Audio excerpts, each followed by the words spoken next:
Coming up on the Loyola Student News Service. There's new leadership on campus. We'll hear from the new SGA president. Plus, find out why Uber drivers in the city are more cautious before getting behind the wheel. And students dance the night away for charity. Meet the dancer who raised the most money, and that's all coming up. Hello everyone, I'm Raymond Price. And I'm Danielle Garcia. We begin with the results of the SGA election. Benjamin Weil was elected president and Blaine Mader is vice president. Weil and Mader say they want to make a difference at Loyola and hope to show that students that they can do whatever they put their mind to. Crazy. This is the time of my life. I had the best running mate. I had the best campaign staff. I'm super happy to be here. I'm super excited for this next step and just to make a difference at Loyola. I think that's what this is all about. So I'm excited to start working. Also, Wade, what about you? Yeah, I couldn't be more excited. I feel like Ben and I prepared so long and so hard for this. That it's very gratifying to happen. We'd like to thank just SGA and all of all the people that we competed against and everyone that actually participated in the SGA elections. It's great to see such an active student body that wants to get involved in student government, and that's what Ben and I did this for, just to show the students that they can do things that they might not feel possible through SGA. And so we're ready to bring our energy, we're ready to put our game faces, and ready to get going. Thanks, guys. Congratulations. Thanks so much. And this week, Loyola announced its commencement speaker. Van Jones served as a special advisor under President Obama and is an American activist, CNN political commentator, and social justice advocate. Jones will receive an honorary Doctor of Humane Letters degree from Loyola and deliver the commencement speech to more than 750 graduates on May 13th at the Superdome.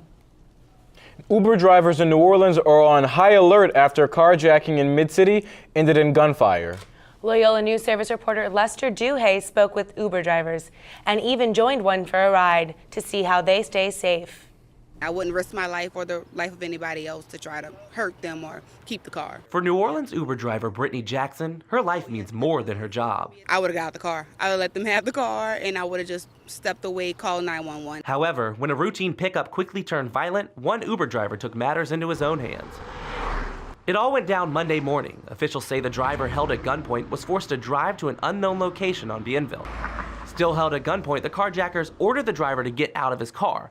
But these criminals were in for a surprise.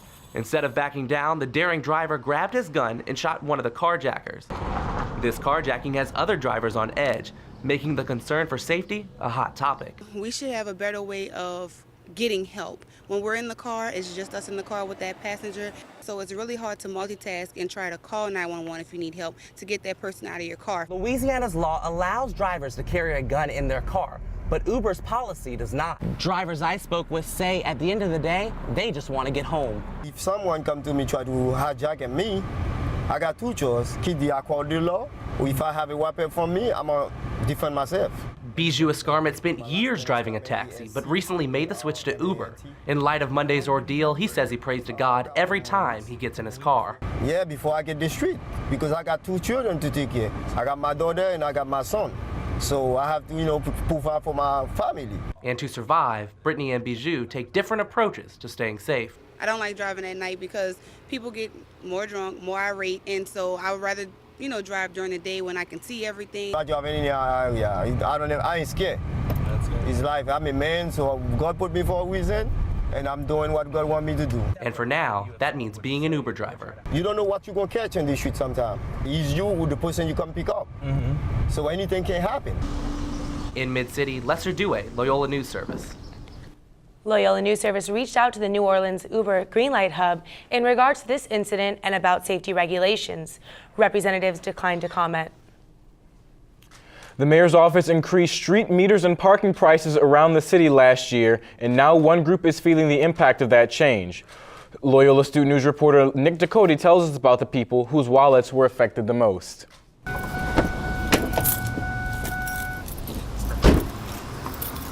Parking is something we all eventually have to face when driving in New Orleans.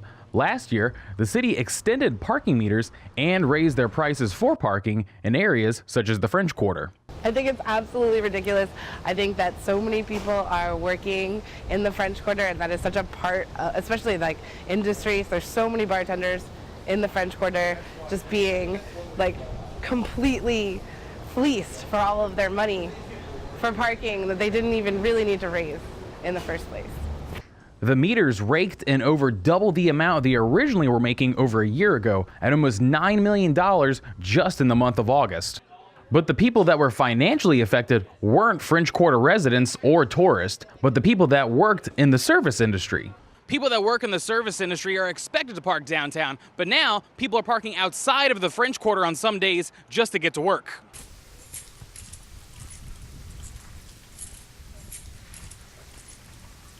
I crunch the numbers and it's just easier to park a mile away and walk in, so you don't have to spend $20 to go to work. People like Michael know the city needs money, but doesn't agree at how the city is going about bringing in the revenue. It's beneficial for the city in that, you can boost revenue by, taking every free spot off the street and having people, citizens, pretty much pay money for the luxury of parking in their own city. And then there's the revenue from all the tickets that you gather. But it's definitely not convenient for the workforce. The city currently has no plan to address the service industry's workers' problems, but until then, the parking meters are here to stay. Service industry workers are planning to attend upcoming Orleans Parish City Council meetings to petition for their own personal parking tags in the quarter. The New Orleans community is mourning the loss of a beloved Loyola journalism professor and former host of the WYES show Informed Sources. Dr. Larry Lorenz died at the age of 79, just shy of his 80th birthday. I spoke with some of his former students, colleagues, and friends within the Loyola community. Questions about confidentiality, maintaining confidentiality of their sources. And Dr. Larry Lorenz shared his wisdom of ethical and proper journalism in the classroom and in the newsroom. Larry Lorenz. Friends and colleagues of the retired Loyola professor remember him for his stern but caring critiques of his students and those around him. Because he wanted his students to excel, he left a legacy of rigor in being a professor, and we still talk about that a lot, and I think we always will. He served as a department chair of the School of Mass Communication and interim dean of the New College of Social Sciences. And his dedication to his students led him to be the recipient of the Dux Academicus Award in 2009, the highest honor as a Loyola professor. Well, we'll treat you well. He was a wonderful mentor to a lot of us. He really built up the department and was just a sort of consummate professor. During his 30-year tenure at Loyola, he was a father of five, a researcher, a textbook author, and a TV host. He was also a big critic of the Maroon. He would go in and point out headlines, pull quotes, grammatical mistakes, typos drove him crazy. But he did that not because he was a mean man who was picking on the Maroon, but because he expected him to be perfect, because that's what you have to be in journalism. As a source. His former student said he wasn't just a good professor, he was a great person. Stress the importance of that human side of journalism. Like, you're not just doing a job, there are people behind the story, and you need to connect with those people in order to really tell the best story possible. His life will be remembered through the countless young journalists that he taught in the Crescent City and around the world. These legislators.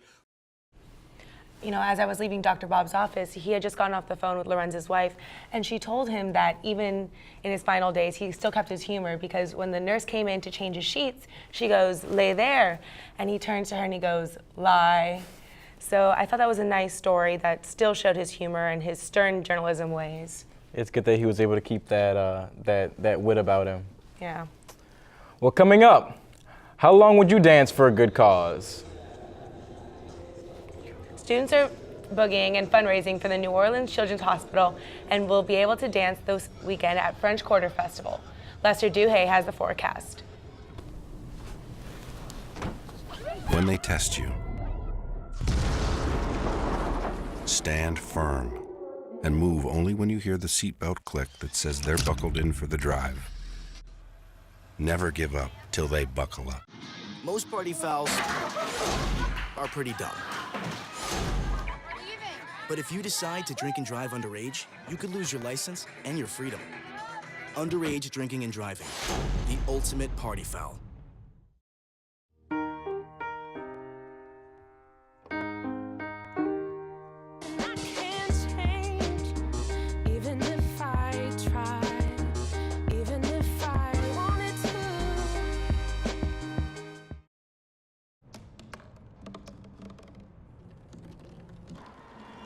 Everybody has a dream.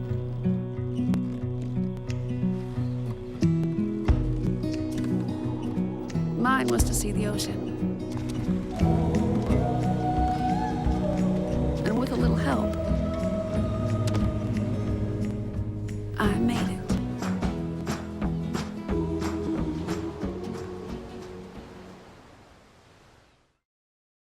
Every year, 40% of all food in the U.S. never gets eaten.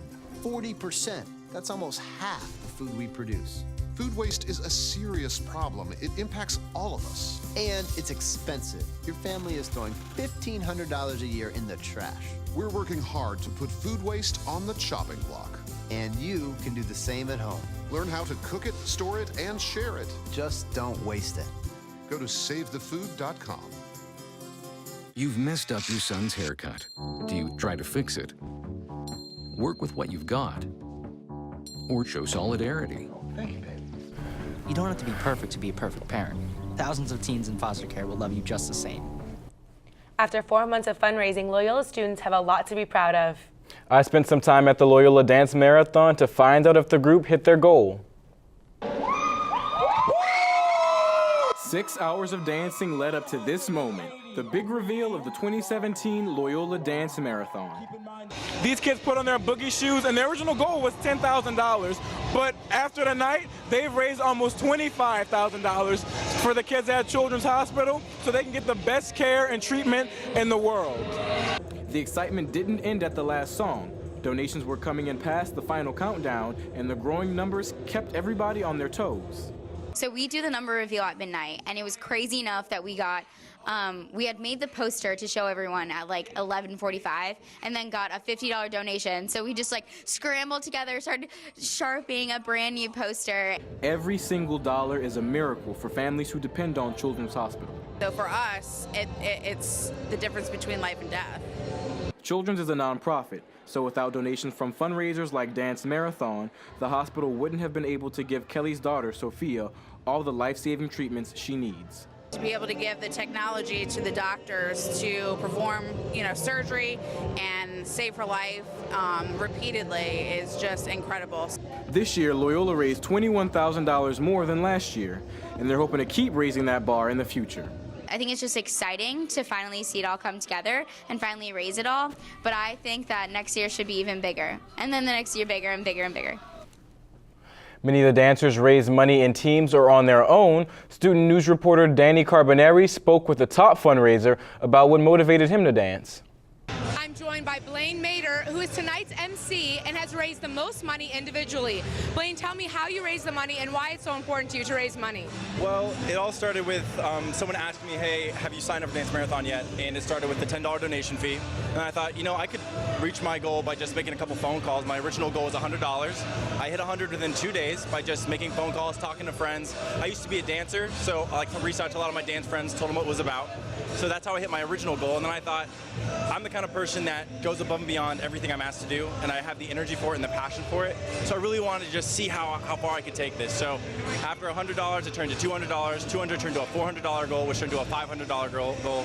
Now I've raised $5,638. It's really interesting just because I was born with severe asthma, and I've been in and out of children's hospitals my entire life. Every time I get any kind of upper respiratory infection, my asthma takes it to the nth degree, and it just makes it that much worse. So I've been periodically in and out of children's hospitals up until this point. I actually went last Wednesday to Children's Hospital of New Orleans to get a lungs function test. So it was just a cause that I really wanted to get behind. I'm super passionate about the other things I do at Loyola too, so I figure why can't I put that passion and energy towards this as well? And it's such an incredible cause, such an incredible event. I'm doing it with my best friends. I couldn't ask for a better team behind me and the support that I've gotten. Dance marathons have raised over $150 million for more than 170 Children's Miracle Network hospitals since 1991. Today, the French Quarter Festival kicks off 4 days of music and food throughout the quarter. Loyola Student News reporter Christian Beshel shows us how the bands are getting ready. 8, aux 8, aux 8. Move. At least 760,000 people attended this festival last year, which was a success. More than 2,000 volunteers are working this festival to make sure everything goes well. Locals and tourists can't wait. It's really the spirit of New Orleans. It's everything I love about the city. The food, the people, and the drinks. Musicians prepare their music in the streets before they perform on stage.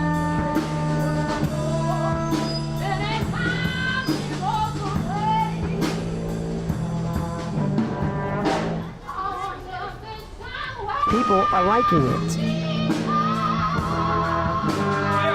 I like it all. Since this festival started, their mission was always about the residents. That's why both William and Natalie say this festival has a lot of New Orleans culture. Christian Beshel from the French Quarter. So will the weather cooperate for the festival this weekend? Here's Lester Dewey with a look at your weather weekend forecast. Good afternoon, Danielle and Raymond. I'm here right now in the Forecast Center. Temperatures right now looks like it's about 65 degrees on the lakefront, 63 in Kenner, an absolutely beautiful Thursday in New Orleans. A lot of 60s throughout the area. Let's check those feels like temperatures right now. It's pretty much the same. A lot of 60s. You have a 59 degrees in Hammond. So kind of a lot of fall-like weather today, which is kind of unusual for the first couple weeks of spring. Let's check on that pollen count. A lot of people have been sick, but it looks like the pollen count isn't too bad right now. So, you know, just make sure that you're staying hydrated and make sure that you stay safe and stuff. So let's check on those wind gusts. You know, it's been kind of super windy lately all around the metro area. Looks like it's around 9 miles per hour in Kenner, 10 miles per hour in Slidell. So, you know, just make sure that you're preparing for that wind outside. If you need contacts, get your contact lens solution because it might get a little windy. Now, let's check on that national weather. You know, national weather, that whole system that was here early in the week, starting in New Orleans, that was here, right here, it's actually going up the East Coast, and it's now in kind of Washington, kind of moving its way from South Carolina yesterday all the way up to Washington. So it looks kind of clear in the central part of the United States, but of course, kind of getting just a little bit of nasty weather on the East Coast. Now, the weather tonight, the pinpoint weather temperatures around the country. It's beautiful. 60s all throughout the south, as you can see. Dallas 58, New Orleans 63, and then as you kind of go up to Kansas City and Nashville, around 40 degrees, so it's pretty cold up there. Let's check on that weather for tonight. The weather for tonight is going to be beautiful for your Thursday night. If you're going out, date night, whatever you have planned, it's going to be 40s on the North Shore, around the 50s on the South Shore, but a clear, cool, and chilly night. Now let's check on that 7-day forecast. What we've all been waiting for, French Quarter Fest. It looks like an absolutely beautiful time that you can enjoy, your family and friends, good music, good food, and it's going to be absolutely clear. I am tracking some storms when it goes right kind of towards the next part of the week on Tuesday and Wednesday when they'll come in. But again, looks like a beautiful, clear and sunny day all the way through Monday. Back to you guys. From underdog to top dog, who did Loyola's baseball team beat that has everyone in shock? Plus, more in baseball news, the Delgado Dolphins are looking like the city's best kept secret.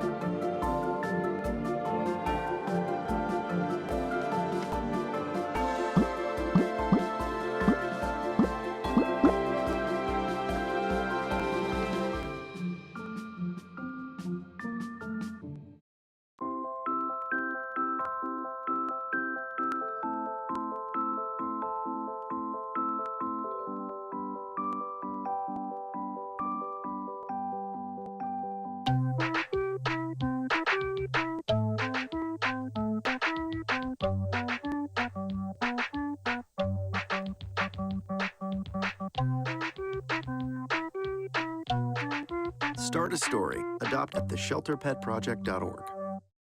Every time I hear the alarm bell go off in school, I think it's an air raid. A lot of houses in our neighborhood have been destroyed. I like to close my ears and sing songs whenever the bombs come close. I'm worried our new neighbors won't like us. But I know it's all gonna be worth it. I just want my family to be safe. But these are not my words. These are not my words. These are not my words.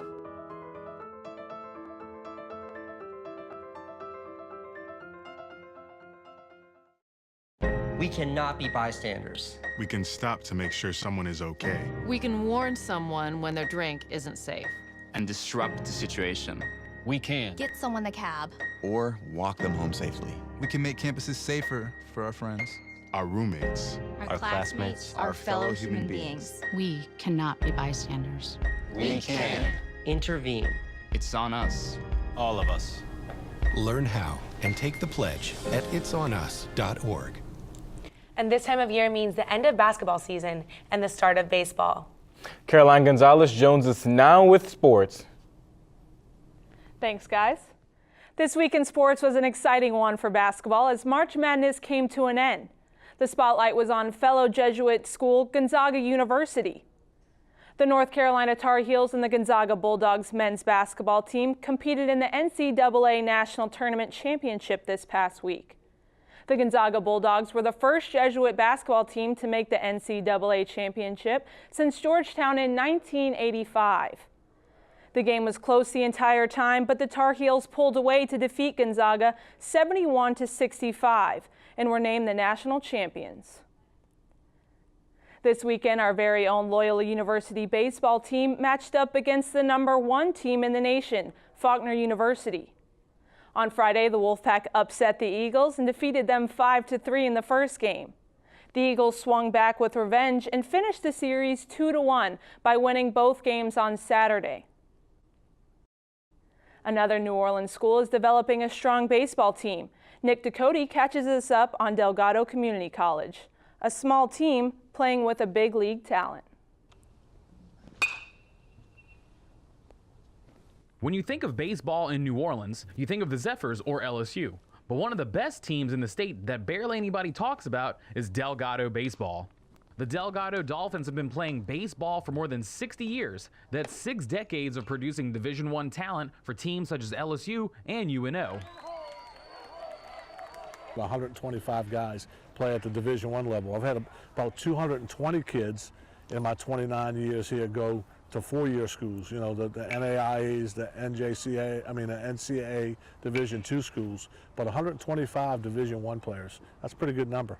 Take Cole Freeman, who currently plays at LSU, was a standout at Delgado 2 years ago and is currently one of the best baseball players in the SEC. He also was drafted by the LA Dodgers. This year, they already had one of their best players signed for the University of Lafayette Raging Cajun baseball team. That player is Daniel Lahair. Lahair has been on the team for 2 seasons, and instead of focusing on Lafayette, his eyes are focused on something else. I'm trying to be a leader this year, talking up a little more than I did last year. Trying to lead these guys towards what we did last year, and even better than that. We went to the World Series last year. We got to the second round. Hopefully we can do better. Even though the team is stacked with talent, Coach Sherman still isn't satisfied with their reputation. We've been very good in our region. We've been very good in our district. It's time we get very good nationally. You know, one thing that we're very proud of, I think it's like 36 straight polls we've been ranked in the top 10 in the country. So we're starting to get that reputation nationally. We need to start to uphold that reputation and maybe get that big one. And even though Delgado has been called what Coach Sherman says is a feeder program for Division I schools, they're looking forward to just finishing the season right. This year, they're hoping to win their first national championship. For Loyola's News Service, I'm Nick Ducote.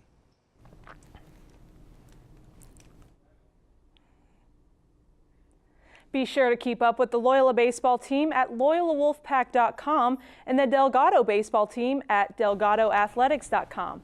Thanks for watching. That's all for sports. Back to you guys. Well, an Iron Chef competition is coming to Loyola. Karen Hay tells us what is cooking up next. Open up your books to page 360. Did you just look at your phone while you was in class? You played yourself. About inspirational quotes. You gotta believe in yourself. Don't ever play yourself. The key is to make it, so make it. Louise, can you give me an example of an inspirational quote? Don't play yourself. The key is to make it. And who said that? I did. Now that's a major key alert. Learn the real major keys to getting to college at getschool.com. I'm Jenny Garth. And as a mother of 3, I know kids worry about a lot of things. Getting enough food to eat shouldn't be one of them. But here in America, that is a real worry for 1 in 5 children. This is unacceptable, and something Feeding America is working to solve. Through a nationwide network of food banks, Feeding America serves virtually every community in the United States, including yours. See how you can help your community. Visit feedingamerica.org. Together, we can solve hunger. Together, we're Feeding America. When it comes to saving money, What? don't act like a baby. Oh, it's like they're having their own little meeting. This is so humiliating. Be the boss. I'm the boss. What the? Power nap. You were saying. And make a budget. Let's get to work. Need a little help? Stacy, read back the notes. I can't read. What's it say? Create a personalized savings plan and get other tools and tips We can share. You obviously didn't go to business school. at feedthepig.org. Listen, I realize that I'm not perfect, but it all really started to change because you judge me for having a problem. No one is going to know that I need help. I need help. I know that no one is going to judge me for having a problem. I realize that I'm not perfect, but it all really started to change because you listened. Loyola's in for a savory treat this weekend. Loyola's Asian Student Organization will host its annual Iron Chef event. News Service reporter Cameron Hay has the preview. Hey guys, I'm here today joined by Abigail Lista, the External Vice President of the Loyola Asian Student Organization. She's here to talk to us about their upcoming event, Iron Chef. So can you go ahead and talk to us about the event? Sure. So LASO holds our annual event, Iron Chef, and each year 6 different schools participate, including Loyola. And this year we have 5 different judges judging the appetizer, entree, and dessert that each team will prepare. We have a first, second, and third place, and each year we're actually sponsored by John Besh. Can you talk to us about your relationship with John Besh and how you came about being a sponsor? So every year that we started the competition, we've actually asked John Besh to be a judge, but he's always too busy to do it, so he would rather sponsor us. All right, that makes sense. Can you talk to us about Iron Chef, what people should be expecting for their first time coming? If this is their first time coming, what type of vibe is it for the people coming? Can you go in depth about that? Right, so Iron Chef is going to be in the St. Charles room this Saturday from 7 to 9.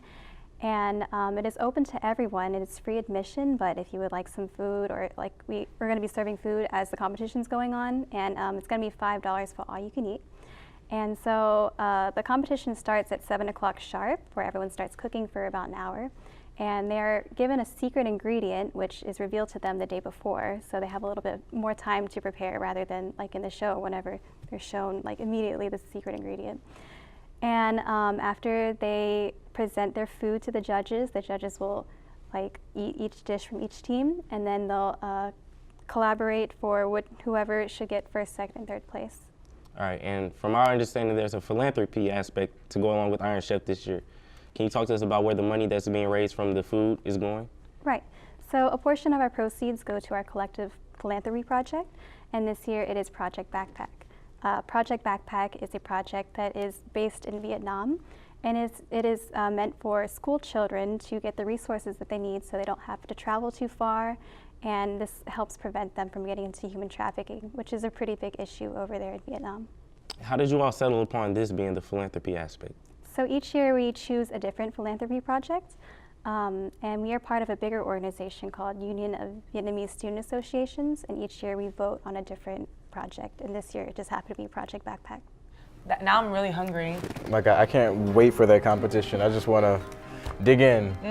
All right, weather's going to be great for French Quarter Fest, great. Right after you can go to Lasso's event, the Iron Chef event. So. Eat there. Yeah, well, that's all the news we have for now. Thanks for watching, guys. See y'all after spring break. Have a great week.